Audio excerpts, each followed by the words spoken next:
Buenos días. La clase de hoy va a ser sobre enfermedades cardiovasculares y su prevención. Para empezar, podemos decir que las enfermedades cardiovasculares representan la mayor causa de muerte y mortalidad en el mundo. Tal es así que por año fallecen 41 millones de personas por esta causa, con lo cual se representan en el 71% de las muertes debidas a estas causas. Las enfermedades coronarias y el accidente cerebrovascular son las principales causas de muerte prematura, es decir, en personas de entre 30 y 69 años, y en nuestro país es el principal problema de salud pública. Tal es así que en el año 2015 un 39,3% de las muertes se debieron a enfermedades coronarias y un 25,6% se debieron a tumores. La afección principal de las enfermedades cardiovasculares, es decir, lo que generan estas enfermedades cardiovasculares, es la aterosclerosis, que consiste en el desarrollo de placas grasas, que son células macrófagas y escumosas asociadas a colesterol, en el interior de las capas íntima y media de las arterias de grandes calibre y medianos, o sea, los grandes y medianos vasos. Lo que hacen estas placas al irse depositando en las paredes de las bacterias es disminuir la luz vascular, el calibre, y van perdiendo elasticidad, con lo cual cada vez hay un menor flujo sanguíneo, se va restringiendo la cantidad de flujo que puede circular por esos vasos. Existen factores de riesgo cardiovascular permanentes o no modificables y aquellos que sí son modificables o que están asociados al estilo de vida. Respecto de los primeros, encontramos a la edad, el sexo, los antecedentes familiares, aquellos antecedentes hereditarios y genéticos, y respecto al estilo de vida modificables, encontramos la alimentación inadecuada, el sedentarismo, el estrés, el tabaquismo y el hecho de ser un fumador pasivo también es un factor de riesgo, el descanso nocturno insuficiente y un consumo de alcohol excesivo. Estas últimas causas o factores son las principales responsables del aumento en la frecuencia de aparición de una enfermedad coronaria prematura. Pero cabe destacar que ninguno de estos factores en sí es causa necesaria ni suficiente, sino que el desarrollo de una enfermedad cardiovascular es producto de la suma y combinación de todos. También existen condiciones clínicas, es decir, ya instaladas en el organismo, que son factores de riesgo cardiovascular de por sí. Ellos son las dislipemias, la hipertensión arterial, el metabolismo alterado de la glucosa, como puede ser en una diabetes, o un hiperinsulinismo o en una resistencia a la insulina, el aumento de factores hemostáticos y de coagulación o el mal funcionamiento de ellos, y la hiperuricemia.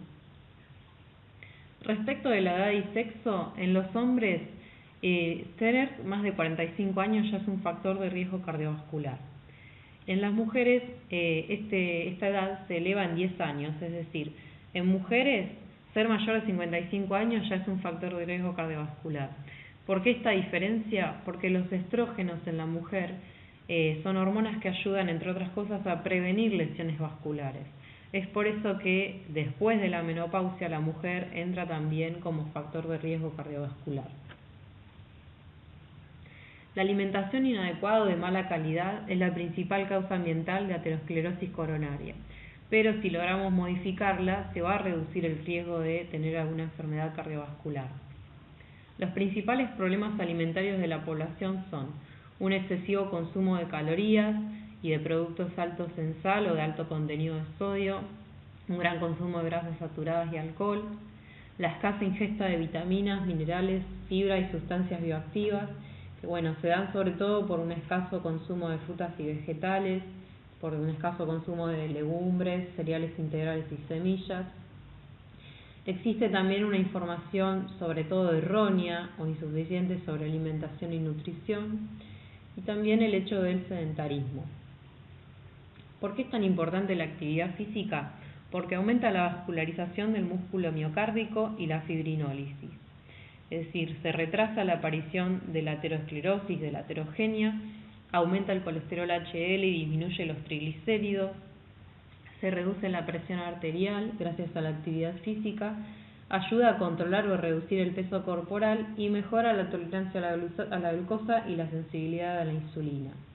Es importante que la actividad física sea placentera para que pueda ser sostenida a lo largo del tiempo. De nada sirve un día hacer actividad física y después ya no. Y también es importante que tengamos en cuenta que actividad física no solo implica la realización de algún deporte en forma estructurada y organizada, sino también empezar a utilizar más las escaleras o caminar más en vez de utilizar el transporte público o el auto, entre otras medidas que están a nuestro alcance. El estrés también es un factor de riesgo cardiovascular, tiene una respuesta neurohormonal similar a la que se genera con la hipertensión arterial, aumenta la frecuencia y la excitabilidad cardíaca y aumenta la presión arterial. Respecto del tabaquismo, influye en problemas coronarios agudos. En el tabaquismo se genera una aterosclerosis subclínica, afecta la formación de los trombos, generando inestabilidad de la placa, se producen también arritmias. La nicotina, que es una sustancia presente en el cigarrillo, tiene una acción tóxica, ya que estimula la liberación de catecolaminas que generan vasoconstricción arterial. Se disminuye la disponibilidad y la concentración de oxígeno con un aumento de la carboxihemoglobina, que es hemoglobina unida a dióxido de carbono. Y a mayor número de cigarrillos fumados, existe un mayor riesgo de enfermedad cardiovascular. Los fumadores pasivos, como bien habíamos dicho, también están en riesgo por estar expuestos al humo del cigarrillo. Respecto de la dislipemia, vamos a tener una clase de esto, pero son el aumento de lipoproteínas en sangre con la consecuente mayor cantidad de lípidos dando vueltas en plasma. En su mayoría las lipoproteínas son aterogénicas y la dieta, si bien resulta ser un importantísimo factor causal, también es una herramienta muy importante para su tratamiento. Respecto de la hipertensión arterial, es la elevación crónica de una o dos de las presiones arteriales o de ambas, ya sea la sistólica o diastólica, y genera cambios en la estructura de las paredes de las arterias, con engrosamiento de las mismas, con disminución del calibre de la luz y un aumento de la resistencia periférica. Respecto de las diabetes, en personas diabéticas se ha observado que las complicaciones más frecuentes a largo plazo son todas las que tienen que ver con los vasos, ya sea los vasos coronarios, en cabeza, en miembros inferiores. Es muy frecuente la aparición de vasculopatías como complicación diabética.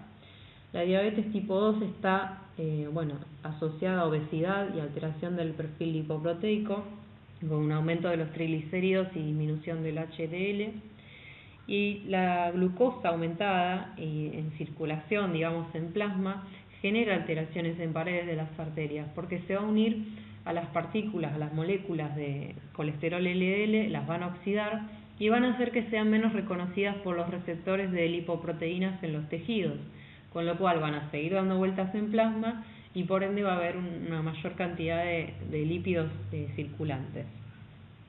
A su vez también la glucosa e insulina circulante generan un aumento de la agregación plaquetaria de fibrinógeno y de tromboxano. La hiperuricemia es otro factor de riesgo cardiovascular que también vamos a ver en una clase. Es el aumento de ácido úrico en plasma, que puede desencadenarse por un exceso en el consumo de alimentos fuente de purinas o por un aumento en la producción endógena de purinas, que es el metabolismo final, el producto final del metabolismo de las proteínas, y está asociada a esta condición a obesidad, a consumo aumentado de grasas y alcohol, a insulina resistencia y triglicéridos aumentados. El consumo de grasas está asociado a hiperuricemia, pues justamente por lo general los alimentos fuente de proteínas, como las carnes, como los quesos o los fiambres, también son fuente de grasas. Entonces por esto es que es un alimento que promueve a que haya más hiperuricemia. Respecto de los factores hemostáticos y de la coagulación, se genera una tendencia proagregante o trombogénica, hay un aumento de la agregación plaquetaria, aumento del fibrinógeno en plasma, una menor fibrinólisis, o sea, una menor desintegración de los coágulos, y por ende se conduce a la trombogenia, una mayor trombogenia que también va a ser estimulada por el tabaco y la obesidad, pero va a ser reducida, una vez más lo decimos, por la actividad física. Por eso es muy importante hacer ejercicio físico regular o al menos poner al cuerpo en movimiento. La obesidad es un factor de riesgo cardiovascular de por sí, es muy frecuente en todas las edades, no solo en adultos, sino también en niños y adolescentes. Se acorta la expectativa de vida. Las personas obesas tienen 50% más chances de morir por una enfermedad cardiovascular que una persona no obesa. Y el aumento de peso también disminuye los receptores celulares de lipoproteínas. Es decir, que también las lipoproteínas van a estar mayor tiempo circulando en sangre. La obesidad también está asociada a una distribución de centípeta del tejido adiposo, que es la que va a tener una mayor asociación con insulinoresistencia, con diabetes, con hipertensión, con dislipemias y con síndrome metabólico. Por eso es muy importante controlar el peso a través de un plan de alimentación controlado en calorías. Respecto de la prevención, existen dos tipos. Está por un lado la primaria, que está apuntada a la población general, aparentemente sana, y la idea es ayudar a detectar o controlar aquellos factores de riesgo en el caso de que lo existan. Con respecto a la prevención primaria, todas las políticas de salud pública, los programas y planes que desde el Ministerio de Salud y desde el gobierno se implementan, justamente son tendientes a realizar prevención primaria.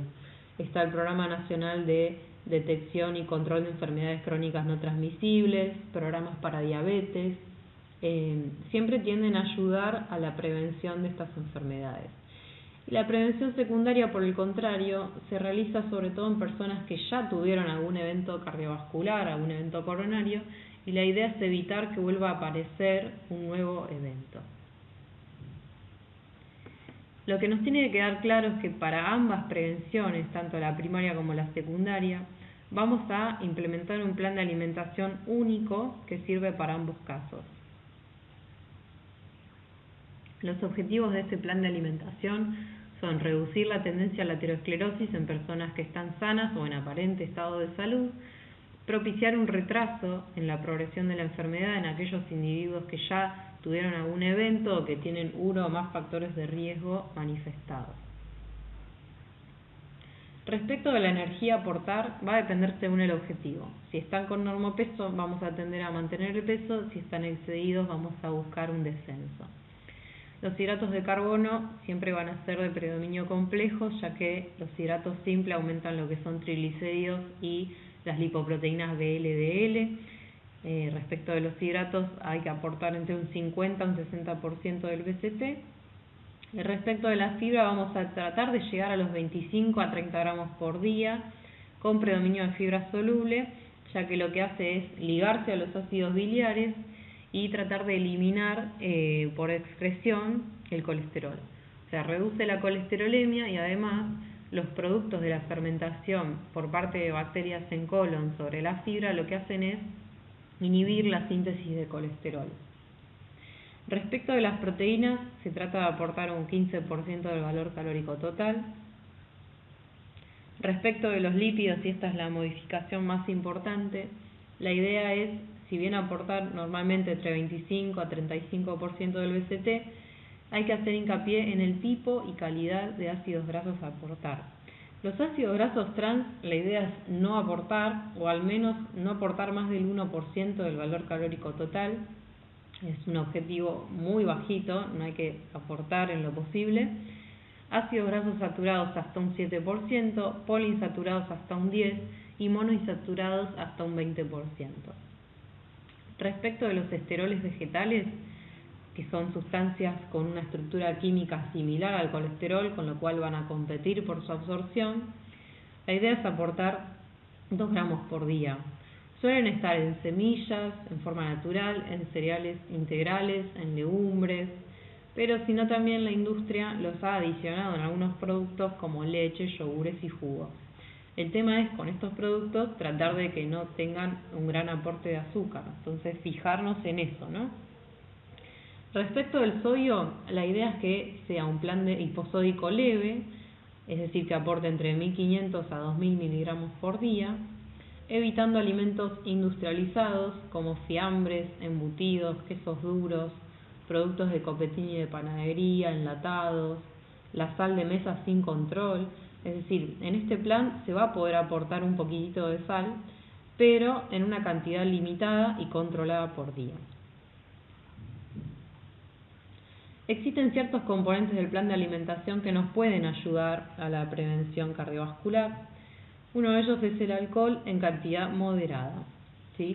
La idea es propiciar una moderación en el consumo en aquellos que estén consumiendo alcohol, pero no incitar al consumo en aquellos que no lo hagan. Es decir, si una persona es abstemia a tomar alcohol, no le tenemos que incitar a que lo consuma. Más bien reducir el consumo en aquellas personas que sí lo hacen. ¿Por qué es esto? Porque el consumo excesivo favorece la aparición de dislipemias, ya que estimula la síntesis hepática de triglicéridos y de VLDL, aumenta la presión arterial, es una sustancia que de por sí es tóxica para el hígado y además puede generar problemas de adicción el alcohol. Entonces, la idea es limitar en el hombre 2 medidas por día, que son 30 gramos de etanol, y en la mujer la mitad de eso, 1 medida por día. Que como ven en las imágenes, en el caso de la mujer sería esta medida 2 pintas de cerveza o un vaso de vino o una medida blanca, ¿sí? Alguna de estas opciones de bebida. En el caso del hombre es un poquitito más, 3 vasos de cerveza o 2 copas de vino o 2 medidas de bebida blanca. ¿Por qué decimos que el alcohol es beneficioso? Porque estimula la síntesis de la apolipoproteína A. Es una parte proteica que viene en la lipoproteína HDL. Después vamos a ver en la clase de dislipemias, pero todas las lipoproteínas tienen una fracción con afinidad al agua, es decir, lipofílica, que es la fracción proteica, y su parte grasa. Entonces, el alcohol se encarga justamente de estimular la síntesis de esta apoproteína que nos va a servir para que se pueda formar el HDL, que es tan importante en el transporte reverso del colesterol. Es decir, nos va a ayudar a eliminar el colesterol del cuerpo. Y además el alcohol aumenta la actividad de la enzima lipoproteína lipasa, que es la encargada de extraer los triglicéridos de los ácidos grasos, de los kilomicrones y de la VLDL para que puedan ser utilizados por los tejidos. O sea que esta enzima también tiende a reducir los lípidos en sangre. Respecto del vino, tenemos un fitoquímico que es un flavonoide que se llama resveratrol, ¿sí?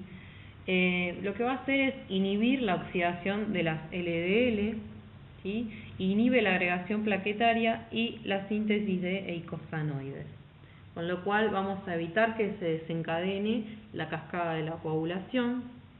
Se ha visto que el resveratrol in vitro es un antioxidante del LDL. Bien. Después tenemos otros componentes del plan de alimentación. Uno de ellos es el chocolate negro. El chocolate negro contiene polifenoles o fitoquímicos que tienen un efecto parecido al resveratrol del vino. Siempre es importante que el chocolate sea negro, es decir, que el 70% o más del cacao sea amargo para ejercer el efecto. Es decir, no nos sirven esos chocolates blancos o que están mezclados con chocolate blanco. Y la idea es consumir entre 38 a 125 gramos por día para lograr efectos tanto a corto como a largo plazo respectivamente, pero teniendo en cuenta que es un alimento que tiene un alto contenido graso y calórico, por lo tanto no será de elección en pacientes con sobrepeso y obesidad. Sí se lo puede destinar a una persona con un peso saludable, que haga actividad física, o una persona que por lo menos no tenga otros factores de riesgo, ¿sí? Siempre en estas cantidades igualmente. Respecto del té verde, también es un té que tiene efecto antioxidante porque tiene unos flavonoides en su composición que lo que hacen es justamente evitar la oxidación del LDL, mejorar la función endotelial, disminuir la inflamación y la agregación plaquetaria, disminuir el colesterol, los triglicéridos, la glucosa en la insulina y también reduce la proliferación y diferenciación de adipocitos. Siempre se van a necesitar entre 150 a 500 miligramos por día de estos compuestos flavonoides para ejercer efectos tanto a corto como a largo plazo. Y recordemos que una taza de alrededor de 230 centímetros cúbicos aporta 172 miligramos de té verde, siempre y cuando dejemos actuar al menos 2 minutos en contacto a la infusión con el agua, el saquito con el agua, como para que se produzcan efectos. Con lo cual se van a necesitar al menos 1,5 tazas a 3 tazas para poder lograr esta cantidad. Respecto del ajo y los compuestos azufrados, también tienen sustancias flavonoides, compuestos sulfurados como la alilcisteína y la alilmercaptocisteína. Lo que está en duda todavía es la dosis a utilizar y la forma de consumo, ya que la mayoría de los estudios se hicieron con extractos de ajo. Lo que se ha visto con respecto al extracto de ajo es que disminuye la síntesis y absorción del colesterol total y de LDL, y además se disminuyeron los triglicéridos y la presión arterial con el consumo de ajo, y bueno, se ha visto ya su función antioxidante. Respecto de las isoflavonas de soja, lo que hacen es inhibir las citoquinas proinflamatorias y las proteínas de adhesión celular. Lo que no se sabe bien respecto de la soja es si su efecto es benéfico por las isoflavonas en sí o por ser un reemplazo de aquellos alimentos fuente de proteínas de origen animal que también vienen, en combinación con aumento de ácidos grasos y saturados y de colesterol por ser de origen animal, ¿sí? Pero bueno, las isoflavonas sí es verdad que mejoran la elasticidad y la distensibilidad de arterias, y además inducen la síntesis de óxido nítrico, que es un potente vasodilatador. Va a ser necesario el consumo de 25 gramos de proteínas de soja por día, que es el equivalente a 3,5 tazas de leche de soja, o 1,25 tazas de tofu, o un plato playo de porotos de soja en cocido. Respecto de los licopenos, que están presentes sobre todo en tomate fresco, pero también están en sandía, pomelo, calabaza, zanahoria, lo que hacen es evitar que se oxiden las moléculas de LDL, que recuerden que son las que se van a ir depositando en el interior de los vasos, ¿sí? Y respecto de las vitaminas C, E y beta-carotenos, son sustancias antioxidantes, ¿sí? Entonces van a prevenir la oxidación de los ácidos grasos poliinsaturados de las membranas celulares, y es importante su consumo. Están presentes en uvas negras, en té verde, vino tinto, aceite de oliva, la vitamina C en todo lo que son cítricos también. Y bueno, respecto de la selección de alimentos, los lácteos vamos a tratar de que sean totalmente descremados, en lo posible de que no se consigan, porque no en todos los supermercados hay, que sean sí o sí parcialmente descremados. Se pueden utilizar leches enriquecidas con estanoles, se pueden utilizar yogures, pero teniendo en cuenta no solo que sean descremados, sino también su contenido en azúcar. Respecto de los quesos, tienen que tratar de ser untables o blandos en pequeñas cantidades y evitar los quesos duros. Respecto de las carnes, la idea es que sean sobre todo blancas, es decir, de pollo o pescado, y tratar de que sea una vez por día su consumo, no las 2 comidas, y una porción mediana. Tratar de preferir pescados, sobre todo los grasos o pescados azules, porque tienen mayor contenido de omega 3, cortes magros de carne, retirando la grasa de piel visibles, y evitar las vísceras por su alto contenido de grasa y colesterol. Respecto de los huevos, se puede incluir una unidad por día. Se ha hablado mucho sobre el huevo y el colesterol, pero la realidad es que es un alimento que no aporta tanto colesterol en comparación con otras fuentes de colesterol, y además es una buena fuente de proteínas. Por lo tanto, se puede dar una vez por día y evitando que sea frito, ¿sí? Siempre hervido o como medio unión. Respecto de las hortalizas y frutas, la idea es tratar de incluir 5 porciones al día, de modo que se aporte fibra, vitamina, minerales. También ayudan a brindar saciedad. Y se pueden consumir, los 3 tipos de hortalizas y todas las frutas. Se puede ofrecer palta en reemplazo de mayonesa o aceite. La palta se ha visto que aporta 9,6 gramos de ácidos grasos monoinsaturados en 100 gramos de producto. Y las frutas secas también, la idea es aumentar su consumo, teniendo cuidado la porción por las calorías, pero aportan grasas mono y poliinsaturadas. Respecto de los legumbres y cereales integrales, se van a preferir siempre integrales los cereales. Se trata de también hacer hincapié en el consumo de avena, que tiene mucha fibra soluble. Con respecto a los cereales hay que tener cuidado con los amasados, con las masas de tarta o empanadas que suelen tener grasa.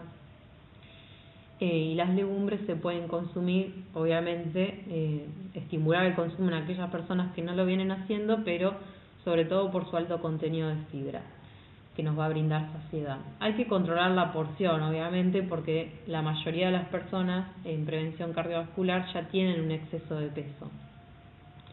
Respecto de panes y galletitas, tratar de que sean integrales o con semillas. La idea es evitar aquellos panes de salvado amasados de panadería porque tienen mucha grasa, y siempre va a ser preferible el pan antes que las galletitas porque las galletitas tienen un mayor tenor graso. En el caso de que no sea posible consumir pan, se va a tratar de insistir en que sean solo de agua, es decir, galletitas dulces rellenas no, pero sí pueden ser también de salvado o con semillas. Y galletitas dulces, no es lo ideal, pero bueno, en el caso de que se consuman, solo limitarlo a vainillas o de biscuit, que son las que menor contenido de grasa y azúcar tienen. Respecto a infusiones y bebidas, vamos a tratar de evitar las bebidas azucaradas, aquellos que sean jugos, gaseosas, jugos en polvo. La idea es preferir siempre el agua. Y respecto del alcohol, recordemos moderar el consumo y no incitarlo en aquellos que no lo consumen. Respecto de los azúcares y dulces, la idea es tratar de reducirlos lo más que se pueda o evitarlos. Acá ya se puede empezar a utilizar, en tal caso, edulcorante en personas que son diabéticas ya desde ya, pero en personas con un sobrepeso excesivo o obesidad se puede empezar a reemplazar el azúcar por edulcorante. En personas con normopeso que solo queremos hacer prevención, podemos reducir la cantidad de azúcar sin sacárselo, pero bueno, siempre haciendo hincapié en que se use lo menos posible. Respecto de lo que son mantecas, crema de leche, margarinas, evitarlas por su alto consumo de grasas y de sodio también. Respecto de los aceites, la idea es ir usando distinta variedad, o sea, para aportar distintos tipos de ácido graso. Los ácidos grasos monoinsaturados sobre todo van a estar en el aceite de oliva. Ahí figura canola y girasol alto oleico. También tienen ácidos grasos poliinsaturados, la canola y el girasol, pero bueno, tienen mucho contenido de ácidos grasos monoinsaturados. Respecto del omega 3, va a estar en el aceite de canola, de lino, de soja. También lo vamos a ver bien en la clase de dislipemia. Pero bueno, en nuestro país el aceite más consumido es el de girasol. Por lo tanto, la recomendación que se puede hacer es que se vaya rotando, un día de girasol, otro día de oliva, otro día de soja, de canola, o en distintas comidas ir rotando. Y los aceites de coco y palma, que hoy en día se usan mucho, hay que tener cuidado porque aportan ácidos grasos saturados que van a aumentar el LDL, entonces tener cuidado con eso. Las semillas aportan fibra de tipo soluble e insoluble, está bueno empezar a incluirlas, aportan fitosteroles y ácidos grasos esenciales. Sobre todo las semillas de chía y de lino aportan mucho ácido linolénico, que es el omega 3. Y es importante siempre moler e hidratar previamente a las semillas para poder aprovechar sus ácidos grasos, ¿sí? También se recomienda tostarlas para empezar a liberar la sustancia, digamos, lo que tenemos que aprovechar del ácido graso está en el interior de la semilla. Entonces la idea con la tostación es empezar a liberar todos los antinutrientes que se puedan. Bueno, chicas, esa es la clase. Cualquier duda me consultan. Nos vemos en la próxima.